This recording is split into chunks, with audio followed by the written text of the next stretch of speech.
Ngayon naman po ay magluluto tayo ng nilagang buto-buto. So, ito po yung buto-buto natin. Iba-blends po natin yan.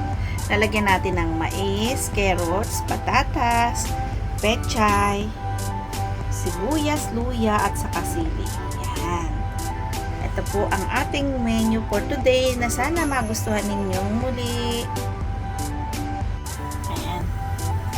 Pinakulo ko na po yan. So,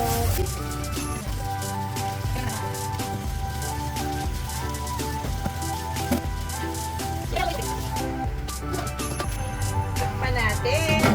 Ayan. Natin ang luya.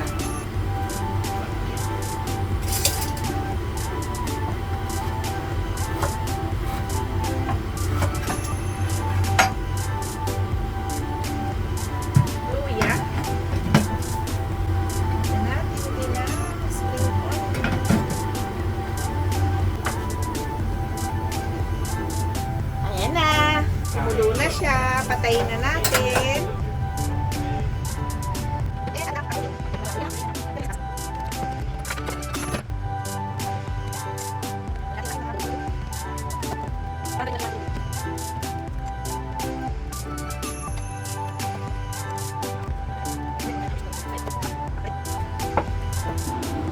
Ayan.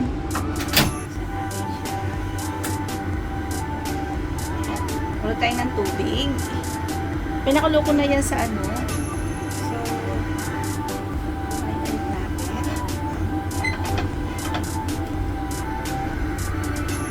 i-add natin. Lagay natin yung ating buto.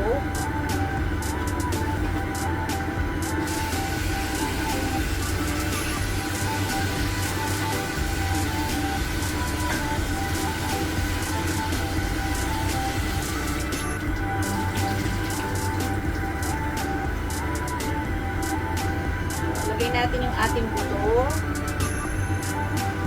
Buto.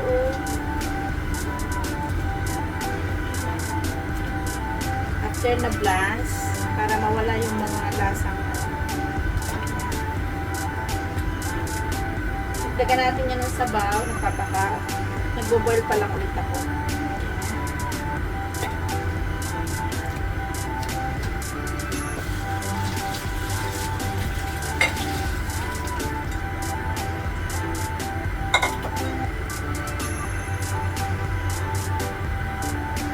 Natin ng luya, yung ating sibuyas, and tagyan natin ng buong paminta.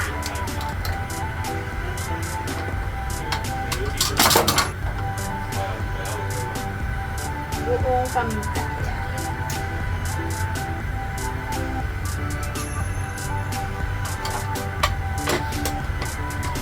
Tipid si nanay sa paminta kasi galing pa ng Pilipinas. Idagdag natin yung ating pakulong tubig.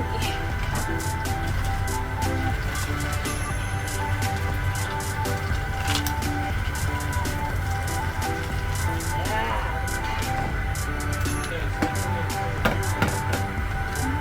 Tapos takpan po natin. Hanggang sa kumulo, bubuksan po natin.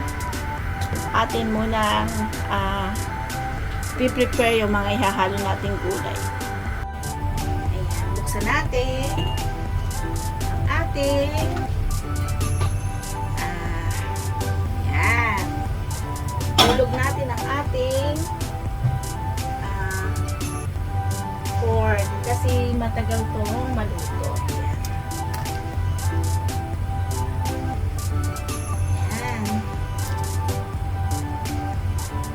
Mamaya na yung carrots. Paunahin natin ang konti ito. Ayan. Takpan ulit natin. Mangin ang apoy. And babalikan natin mamaya. Ayan. Buksan natin. Lagay po natin yung ating carrots. Mamaya natin nilagay ng konti yung gulay. Timplahan natin ng asin. Ang asin. saka ng chicken powder.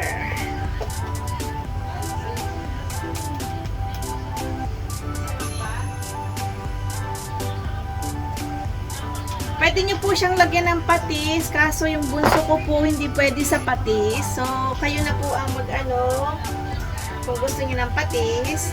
Takpan ulit natin. Saka natin ilalagay yung ating pechay. Lagyan natin ang ating patatas.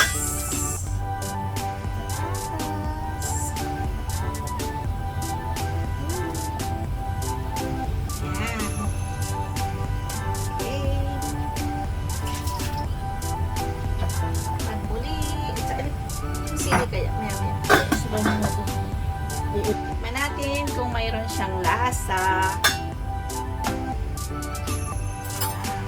Bango ng mais. Matamis yun. Doon ko kaya binili kay Lola. Sa taas. Mura pa table ko. Pero sa taas? Kalat mahal doon. Hindi. Pag-akit mo ng escalator dito sa pakanan, yung tabi ng karnihan. Oo. Mabait yung magkasama mo eh. Adapt doon, nabili ka din doon. Yan. Ano na siya, te? Ready to, ano na, teka lang, yung aking patatas kasi late ko siyang nilagay.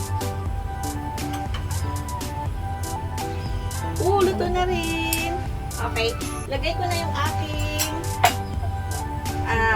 sili. Lagay na natin yung ating sili. Palakasan natin ang apoy.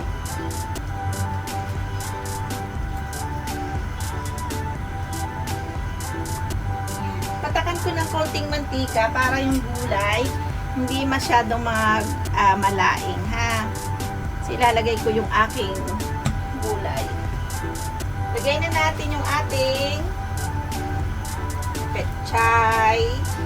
Yan. Okay. Isang damak na naman ang gulay ni Nanay Paz. Mapupis mo yung pagkakak. Bagay, mapupis. Set up on lagay ko. Pagka ano, pwede natin ilagay siya. Pakuluin. Pag natin siyang takpan, yan. Nilagyan ko siya ng konting oil para yung gulay hindi masyadong mangitim agad. Isa din sa technique po ng gulay.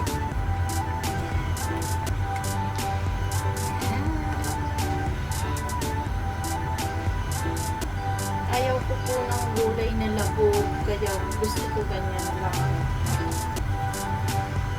Kulo-kulo ng konting kulo pa.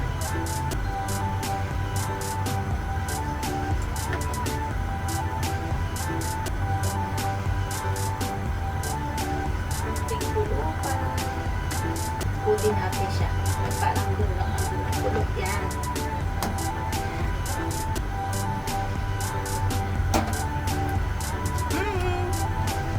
Kulo-kulo na ang sabaw ni Nanay Paz. Yan.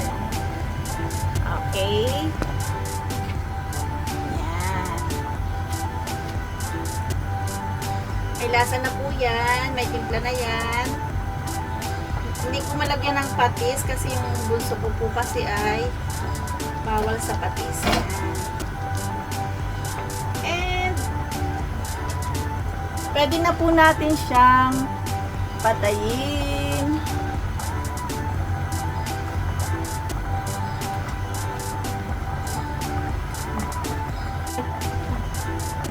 Patayin na natin para hindi labog yung gulay. Yan na po ang nilagang buto-buto ni Nanay Paz na may halong mais, carrots, patatas, pechay at sili. Yan. Sana po nagustuhan nyo. Masarap sa umuulang panahon. Umuulan po kasi din sa amin ngayon. Hanggang sa muli po, kung kayo hindi pa nag-subscribe, mag-subscribe na po kayo kay Nanay Paz. Sa mga kananay ko diyan, sa mga ko-idol ko po diyan, sa mga kawaiti ko po diyan, at sa mga manunood ko po diyan, shout out po sa inyong lahat at maraming pong salamat. Hanggang sa muli po, si Nanay Paz po muli. God bless us all.